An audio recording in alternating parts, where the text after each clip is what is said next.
పరిమితం ఇచ్చారు అట్లా. సార్, తెలంగాణ అంటేనే ఒక ఉద్యమ నేపథ్యం ఉంటుంది. మొదటి నుంచి చూసుకుంటే ఏదో ఒక ఉద్యమం నడుస్తూనే ఉంటుంది. బీసీ రిజర్వేషన్ల ఉద్యమం, అంతకుముందు తెలంగాణ ఉద్యమం, అంతకుముందు తొలిదేశ తెలంగాణ ఉద్యమం, అంతకుముందు రైతు పోరాట ఉద్యమాలు, సాయుధ పోరాట ఉద్యమాలు నడుస్తూనే ఉన్నాయి. సో ఈ మట్టికి ఆ ప్రత్యేకత ఉందని చెప్పడంలో ఎట్లాంటి సందేహం లేదు. బట్ కమింగ్ టు బీసీ రిజర్వేషన్ల విషయానికి వస్తే, రాజకీయంగా అణగదొక్కబడుతోందా? ఆ చైతన్యం వస్తుందా? ఎందుకంటే నిరంతరం జరిగేటువంటి ప్రక్రియ ఉందా? ఎందుకు ఈ మాట అనాల్సి వస్తుందంటే, వర్షాకాల సమావేశాలు జరుగుతున్నటువంటి టైంలో పార్లమెంట్లో కూతవేటు దూరంలోనే జంతర్ మంతర్ దగ్గర ఓట్ చోరీకి సంబంధించి నిరసన దీక్షలు జరిగినాయి. కానీ అక్కడే బీసీల కోసం, రిజర్వేషన్ల కోసం కనీసం గట్టిగా కొట్లాడింది లేదు, మొన్న కొట్లాడింది లేదు. సో ఇక్కడ రాజీనామాలు చేస్తేనే ఒక ఆయుధం. ఎందుకంటే రాజీనామాలతోటే ఉద్యమం నిలబడ్డది, తెలంగాణ రాష్ట్రం వచ్చింది. ఈ 17 మంది ఎంపీలు ఎవరైతే ఉన్నారో ఆ విధంగా ఒత్తిడి తీసుకొచ్చేటువంటి పరిస్థితి ఏవైనా కనిపిస్తుందా, వస్తుందా ఈ ఎన్నికల్లో? ఎట్లా చూడొచ్చు?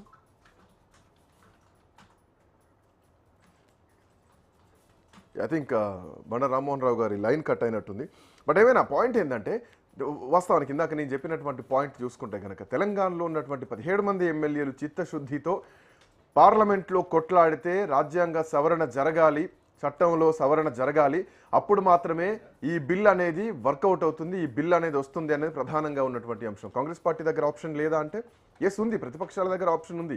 ప్రతిపక్ష ఎంపీలు అందరూ వచ్చి దీక్షలో పాల్గొన్నప్పుడు ప్రతిపక్షాలన్నీ కలిపి ఒక ప్రైవేట్ బిల్లు తీసుకొస్తే కనుక ఖచ్చితంగా తెలంగాణలో రిజర్వేషన్లు వస్తాయి. దీనికి రాహుల్ గాంధీ ప్రైమ్ మినిస్టర్ కావాల్సిన అవసరం లేదు, కేంద్రంలో యూపీఏ సర్కారే రావాల్సినటువంటి అవసరం లేదు. ఒక్క ప్రైవేట్ బిల్లు తీసుకొస్తే తెలంగాణలో రిజర్వేషన్లు వస్తాయని చెప్పడంలో ఎట్లాంటి సందేహం లేదు. ఒకవేళ రాకపోయినా ఆ చర్చ అనేది బలంగా జరగాలి. దేశవ్యాప్తంగా ఒక ప్రైవేట్ బిల్లు పెట్టారన్నటువంటి చర్చ అన్ని రాష్ట్రాలను కదిలిస్తుంది. బట్ తెలంగాణలో బీజేపీ చాలా క్లియర్గా ఉంది. సో అది వాళ్ళు హామీ ఇచ్చుకున్నారు, వాళ్ళే ఇచ్చుకోవాలంటే వాళ్ళు 17% తగ్గించిండ్రు కనిపించింది, పార్టీ పరంగా ఇస్తూ ఉన్నారు. సో ఇప్పుడు కూడా చాలామందితో రాజ్ న్యూస్ కొన్ని ప్రత్యేకమైనటువంటి ఇంటర్వ్యూల్లో కూడా మాట్లాడుతున్న క్రమంలో ఎస్, లీగల్గా ఉన్నదాన్ని ఎవరేమీ చేయలేరు. ఇది కేంద్రంలో కొట్లాడాల్సిందే, లోక్సభలో కొట్లాడాల్సిందే, రాజ్యసభలో కొట్లాడాల్సిందే. బిల్లులు అక్కడ పాస్ అయ్యి రాష్ట్రపతి దగ్గరికి వెళ్తేనే, ఆమోద ముద్ర పడితేనే తెలంగాణలో రిజర్వేషన్లు అనేది సాధ్యమవుతుంది. తమిళనాడులో చాలామంది ఎగ్జాంపుల్ తీసుకుంటూ ఉంటారు. తమిళనాడు రిజర్వేషన్లకు తెలంగాణ రిజర్వేషన్లకు సంబంధం లేదు. ఎందుకు లేదు అనంటే, తమిళనాడులో రాజకీయ పరంగా కాదు, స్థానిక సంస్థల పరంగా కాదు, అక్కడ విద్యా ఉద్యోగాల్లో 42% రిజర్వేషన్లు, అవి బీసీలకు రిజర్వేషన్లు అన్నది ప్రధానంగా ఉన్నది. సో దానికోసమే ఆ రోజు జయలలిత కొట్లాడడం జరిగింది. ఆ రోజు ప్రధానమంత్రిగా పివి నరసింహారావు ఉన్నారు.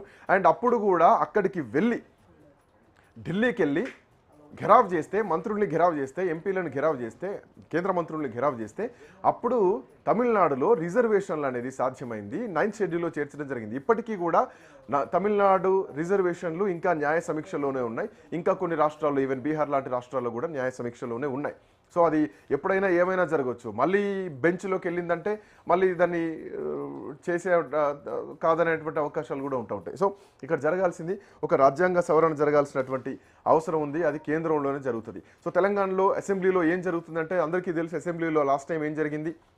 బిల్లు తీసుకొచ్చారు, బిల్లును పాస్ చేయించుకున్నారు, ఆ తర్వాత దాన్ని కేంద్రానికి పంపించారు, ఆ తర్వాత రాష్ట్రపతికి పంపించారు, గవర్నర్కు పంపించారు. సో మళ్ళీ అది అక్కడే హోల్డ్ అయిపోయింది. సో తర్వాత స్పెషల్ జీవో నెంబర్ 9 తీసుకొచ్చారు. సో అది కూడా వర్కౌట్ కాలేదు, అది కూడా ఆగిపోయింది.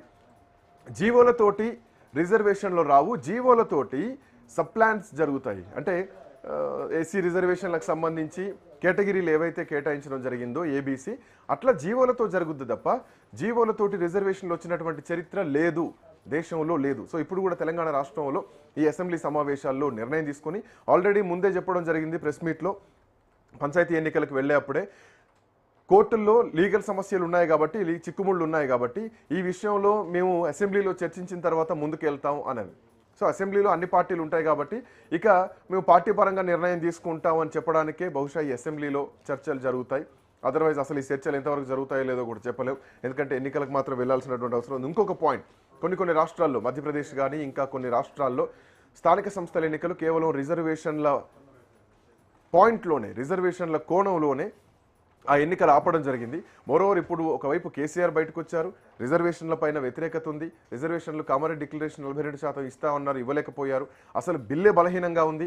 ఇది కేంద్రానికి పంపించడంలో కూడా విఫలమయ్యారు. అసలు కనీసం ప్రధానమంత్రి మోడీని కూడా కలిసేటువంటి పరిస్థితి లేదు. ఇక్కడ ఉన్నటువంటి బీజేపీ ఎంపీలు కానీ కాంగ్రెస్ ఎంపీలు కానీ దీనిపైన బలంగా కొట్లాడట్లేదు. ప్రధానమంత్రి మోడీ అపాయింట్మెంట్ తీసుకోవట్లేదు. మొన్న ఈ మధ్య కాలంలో ముఖ్యమంత్రి మోడీని కలిశారు. అంటే వేరే కార్యక్రమాలకు కలిసేటువంటి అవకాశం ఉంటుంది తప్ప బీసీ రిజర్వేషన్ల కోసం కలిసే అవకాశం ఉండదా? అంటే ఇక బీసీలకు ఎట్లాంటి పరిణామాలను ఎట్లాంటి పరిస్థితులను తెలంగాణలో అర్థం చేసుకోవచ్చు. 42% రిజర్వేషన్లతోటి నాకున్న అవగాహన ప్రకారం ఈ ఎన్నికలు జరిగేటువంటి అవకాశం లేదు. పార్టీ పరంగానే మళ్ళీ ఎన్నికలకు వెళ్తారని చెప్పడంలో ఎట్లాంటి సందేహం లేదు. రామ్మోహన్ రావు గారు, శ్రీకాంత్ క్షమించాలి, నో ప్రాబ్లం, ఐ అండర్స్టాండ్. నేను కంటిన్యూ చేశాను, ఈ పాయింట్ కంటిన్యూ చేశా. సో ఫైనల్ కన్క్లూడ్ చేయండి, ఎట్లా ఉండబోవచ్చు? మీరు ముక్తాయి చెప్పింది కరెక్ట్. రేపు మళ్ళీ పాత రిజర్వేషన్ తో పోవాల్సి వస్తుంది. 20% మండలాల జిల్లా పరిషత్ల, అట్లాగే పైకి వచ్చే కల్లా మీకు మున్సిపాలిటీలు ఇంకా ఎక్కువ వస్తాయి. 17-18% కంటే ఎక్కువ రావాలి.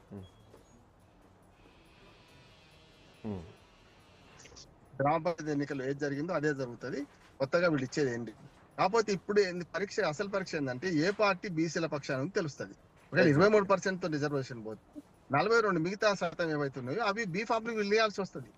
ఇప్పుడు మన పంచాయతీ ఇంకోటి రామ్మోహన్ రావు గారు, ఇక్కడ పొలిటికల్ లైన్ కూడా మారుతోంది. నిన్నటి వరకు మొన్నటి వరకు బీసీ ఉద్యమం, బీసీ లైన్ ఉండే, అన్ని పార్టీలు బీసీలకు మద్దతుగా ఉన్నారు. బట్ ఇక్కడ లైన్ కూడా చేంజ్ అయిపోతుంది. ఒక ఉద్యమ నేపథ్యం, నీళ్లు, హక్కులు తో పాటు కాంగ్రెస్ పార్టీ 6 గ్యారెంటీలు. సో బహుశా ఇక తెలంగాణ ముఖ చిత్రం ఆ లైన్లోకి వెళ్తుందేమో. వెళ్ళడం తప్పేం కాదు, కానీ ఇది మరుగున పడే ప్రమాదం ఉందా అన్నది కూడా ఒక డౌట్. ఇప్పటికీ బీసీ సంఘాలకు అర్థం కాదు ఏంటంటే ఈ మాయలో పడి ఇప్పుడు రేవంత్ రెడ్డికి పాలాభిషేకం చేసింది వీళ్ళే కదా, కృష్ణయ్య గారితో సహా. కృష్ణయ్య గారు బీజేపీ ఎంపీ కదా, సాధ్యం కాదన్నప్పుడు ఏం చేయాలి? బీజేపీని ఒత్తిడి చేయాలి కదా కృష్ణయ్య గారు కదా. అక్కడ కేంద్ర ప్రభుత్వంలో చట్టం మార్చమని, ఇదైతే మన బీసీలకు రిజర్వేషన్ పెంచమని, డెడికేటెడ్ కమిషన్ ఈ రిపోర్ట్ అని ఆమోదించమని అని చేయాల్సిన అవసరం ఉండే కదా అంటున్నాను. కానీ కాదు. ఎందుకు కాదంటే రేపు జనాభా లెక్కలు లేకుండా, జనాభా లెక్కల శ్రీకాంత్ గారు దీని పరిష్కారం ఇప్పుడు లభించదు.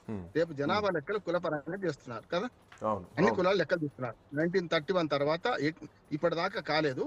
2011లో అయింది, కానీ 1.5% తేడా ఉందని కాంగ్రెస్ పార్టీ మన్మోహన్ సింగ్ గవర్నమెంట్ అన్నాడు. దాన్ని వెల్లడి చేయలే అన్నాడు. జనగణన కలిసి జరిగింది 2011లో. 21 కాలేదు. ఇప్పుడు రేపు 2027 నుంచి కొన్ని రాష్ట్రాల్లో ఇప్పుడు 2026 అక్టోబర్ నుంచి మొదలు పెడుతున్నారు. వచ్చే సంవత్సరం మొదలు పెడుతున్నారు. మన దగ్గర 2027 అవుతాయట. 27 రిపోర్ట్ ఎప్పుడు 28కి వస్తుంది. అంటే వచ్చే అసెంబ్లీ పార్లమెంట్ ఎన్నికల వరకు ఇది జరుగుతూనే ఉంటది. అప్పటికైతే మన ఎన్నికలు అయిపోతాయి కదా. ఎప్పుడు మనకు అమల్లోకి వస్తే 2025లో ఎన్నికలు జరుగుతుంటే, 26లో జరుగుతుంటే మళ్ళీ 31 దాకా ఎన్నికలు రావు స్థానిక ప్రభుత్వాలే. సమస్య లేదు. డిలిమిటేషన్ అయితే 29 వరకు పోయినా పెద్ద ఆశ్చర్యపడాల్సిన అవసరం లేదు. డిలిమిటేషన్ లో అప్పటికల్లా ఒకవేళ చట్టసభలో ఇస్తారా లేదో తెలియదు, కానీ చట్టసభలో బీసీకి కావాలంటే మళ్ళీ దానికి వేరే చట్టం చేయాలి. కానీ మహిళా రిజర్వేషన్లు మాత్రం 2029 ఎన్నికలకు అందుబాటులోకి వస్తాయి అంటున్నారు. అంటే అప్పటికి మరి డిలిమిటేషన్ ఎక్కువ సంఖ్య వేస్తారా? మన దగ్గర ఇప్పుడు విభజన చట్టం ప్రకారం తెలంగాణ, ఆంధ్రప్రదేశ్ లో సీట్లు పెరుగుతాయా? ఇవన్నీ చేసే ప్రశ్నలు. ఏదైనా సరే రేపటి ఎన్నికల్లో బీసీలకు అన్యాయమే జరుగుతుంది, న్యాయమే జరగదు. రైట్, చూద్దాం. Anyway, thank you sir, thanks for joining. So ఏదేమైనా ఇక ప్రశ్నించుకోవాల్సింది బీసీ సంఘాలే. ప్రభుత్వాలు క్లియర్గా ఉన్నాయి. ఇటు రాష్ట్ర ప్రభుత్వం క్లియర్గానే ఒక ఇండికేషన్ ఇచ్చింది, అటు కేంద్ర ప్రభుత్వం క్లియర్గా ఇండికేషన్ ఇచ్చింది. జనగణనతో పాటు కులగణన కూడా చేస్తామని చెప్పేసి వచ్చే సంవత్సరం. సో ఆ లెక్కలు అయిపోయి తేలేసరికి 2028 అవుతుంది. 2029 వరకు బీసీల రిజర్వేషన్ల అంశం అట్లాగే ఉంటుందని చెప్పడం ఎట్లాంటి సందేహం కనిపించట్లేదు. రేపు బీజేపీ వచ్చిన తర్వాతనే బీసీ రిజర్వేషన్లు చేస్తామని గతంలో చాలామంది నాయకులు మాట్లాడడం జరిగింది.